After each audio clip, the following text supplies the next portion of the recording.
Setiap pagi menjelang subuh, Jago dengan setia mengeluarkan suara kokoknya.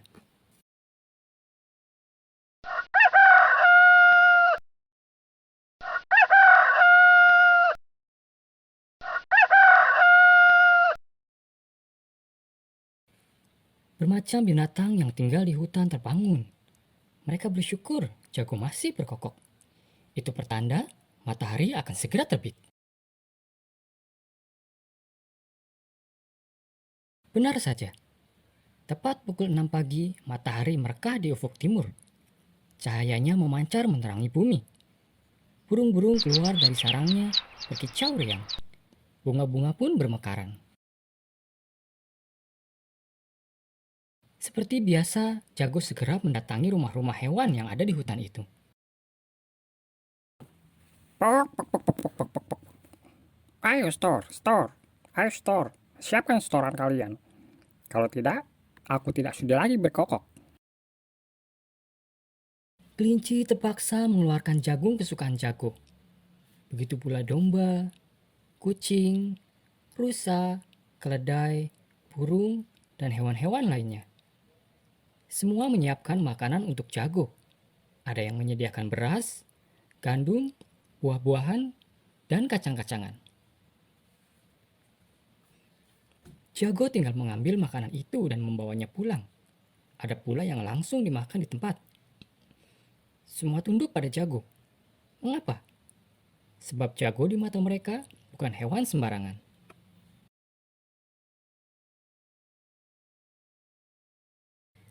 Jago berkata bahwa matahari bisa terbit setiap pagi adalah berkat perintahnya.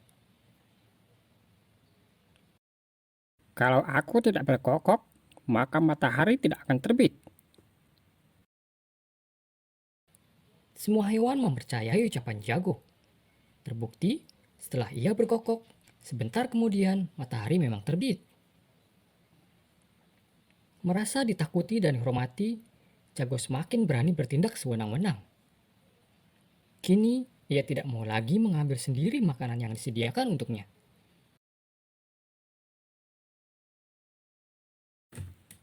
Pok, mulai hari ini, kalian harus mengantarkan sendiri makanan ke rumahku.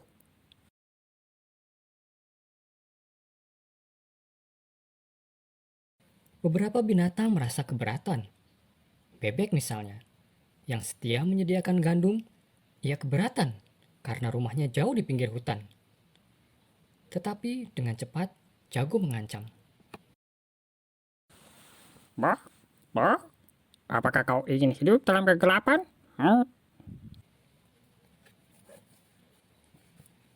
Karena ancaman Jago itu, akhirnya tidak ada hewan yang berani menolak perintahnya. Kalau Jago tidak berkokok dan matahari tidak terbit, tentu bumi akan menjadi gelap gulita dan mereka tidak bisa mencari makan. Demikian pikir hewan-hewan itu.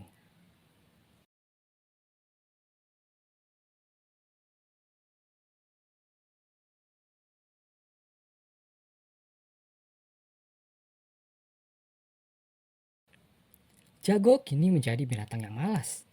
Kerjanya cuma ongkang-ongkang kaki, menunggu setoran makanan.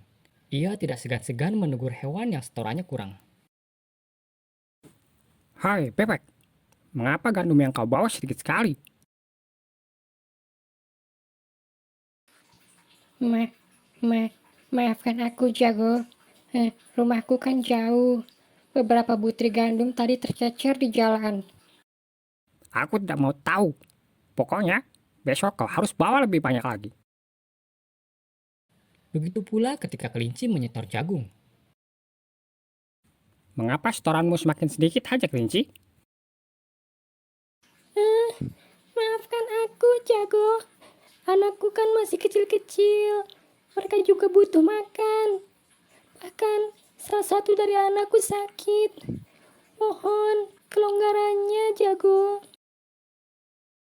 Mendapat jawaban seperti itu, Jago marah. Pok, pok, pok, pok, pok, pok, pok, pok, pok. Aku tidak mau tahu. Anakmu sakit itu urusanmu. Mulai besok kau harus bawa jagung lebih banyak. Kalau tidak, aku akan mogok berkokok. Maukah kau matahari tidak terbit, hai? Mendapat ancaman seperti itu, Kelinci menjadi takut. Ia pulang dengan lesu. Di tengah jalan, ia bertemu dengan keledai yang juga ingin menyetor makanan. Oh, mengapa engkau bersedih, kelinci? Kelinci menceritakan masalahnya dan ancaman jago yang diterimanya. Jago memang keterlaluan. Setelah itu datang hewan lainnya. Domba, rusa, macan, kucing, burung, dan serigala. Semua berkumpul membahas kesewenang-wenangan jago. Mereka tidak suka terhadap jago. Tetapi apa yang harus mereka lakukan ya? Tiba-tiba datang gajah yang juga ingin menyetor makanan. Mendengar keluh kesah kawan-kawannya, gajah berkata,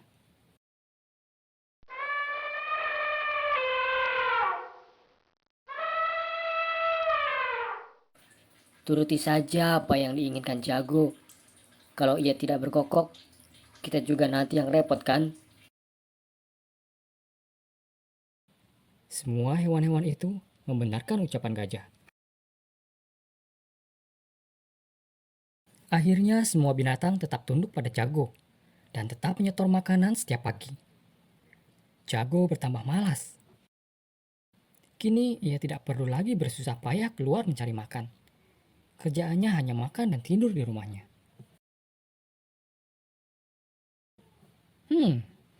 Hanya ular yang tidak mau menyetor makanan. Bahkan, ular menasihati jago. Hei, jago. Kamu harus jujur. Bukankah berkokok atau tidak, matahari akan tetap terbit. Diam kau. Jangan ikut campur. Ini urusanku. Apakah kau mau kupatuk? Ular takut pada jago. Ia pun pergi.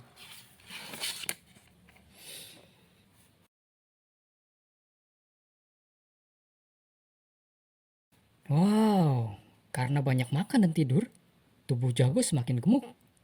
Beberapa penyakit mulai menghinggapi tubuhnya. Ia sulit bergerak, bahkan tenggorokannya terasa sakit.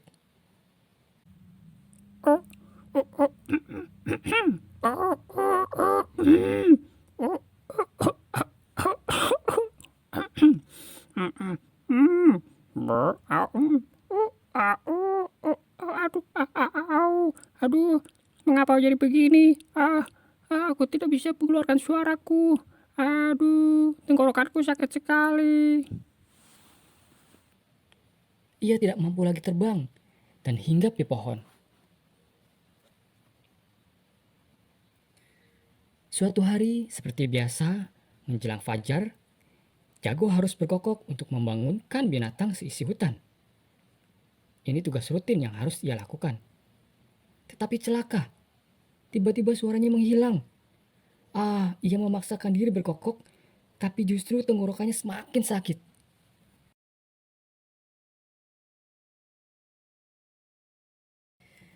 Binatang seisi hutan dibuatnya bertanya-tanya, karena belum mendengar suara kokok jago. Ada apa dengan jago? Bagaimana kalau matahari tidak terbit? Mereka khawatir. Cepatlah berkokok, jago. Iya, Jago, cepatlah ayo berkokok, cepatlah jago. berkokok. Jago kembali sekuat tenaga mengeluarkan suaranya. Tapi ia gagal. Malah tenggorokannya bertambah sakit. Penghuni hutan kian cemas. Anehnya, meskipun jago tidak berkokok, matahari ternyata tetap terbit juga di pagi itu. Semua binatang akhirnya sadar bahwa mereka telah ditipu oleh jago. Ternyata selama ini kita dibohongi sama jago. Iya, benar. Berkokok atau tidak, matahari ternyata tetap terbit ya. Mereka marah dan beramai-ramai mengusir jago. Oh, alangkah malunya jago. Kebohongannya telah terbongkar. Sejak saat itu, jago tidak lagi tinggal di hutan.